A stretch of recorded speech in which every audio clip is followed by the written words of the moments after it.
చేస్తా ఉన్నాం సార్. అలాగే తలసాని శ్రీనివాస్ యాదవ్ గారు మీరు చెప్పండి, ఏదైతే మీరు చేస్తున్నారో సాక్షి మీద కానీ సాక్షి పెట్టుబడుల మీద కానీ ఏదైతే చేస్తున్నారో అది విపక్ష పార్టీలకు చెందిన నేతల నిజ స్వరూపాలను బయటపెడుతుంది కాబట్టి ఈ విధంగా సాక్షిపై ఎదురుదాడి చేస్తున్నారని చెప్పి కాంగ్రెస్ పార్టీ నేతలు ఆరోపించడం జరుగుతుంది. దీనిపైన మీరేమంటారు?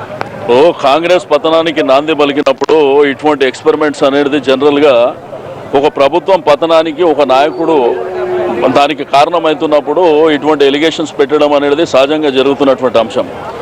ఈరోజు టోటల్గా ఎవిడెన్స్, ఈరోజు మా దగ్గర ఉన్నటువంటి ఎవిడెన్సు ఈ శాసనసభలో కానీ పార్లమెంట్లో కానివ్వండి, లేకపోతే రెగ్యులేటరీ అథారిటీస్ కానివ్వండి, ప్రెసిడెంట్ ఆఫ్ ఇండియా కానివ్వండి, అదేవిధంగా కేంద్ర మంత్రులు కానివ్వండి, టోటల్ ఎవిడెన్స్ ఇవ్వడం జరిగింది. ఈరోజు సత్తం కానివ్వండి, మైదాస్ కానివ్వండి, వాళ్ళు చేసినటువంటి కేసెస్లో వాళ్ళని జైలుకు పంపించడం జరిగింది. ఇది జగతి పబ్లికేషన్ అనేది సిమిలర్గా ఉన్నటువంటి అంశం.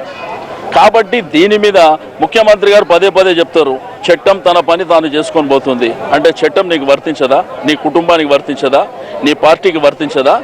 కాబట్టి నేను కాంగ్రెస్ పార్టీలో ఉన్నటువంటి మేధావులకు కూడా ఒకటే రిక్వెస్ట్ చేస్తూ ఉన్నా, ఒక కుటుంబం దిక్కని, ఒక వ్యక్తి దిక్కని టోటల్ ఈ రాష్ట్రంలో, ఈ దేశంలో మీ పార్టీ నాశనం కాబోతుంది. మీరు గుర్తుంచుకోవాలి.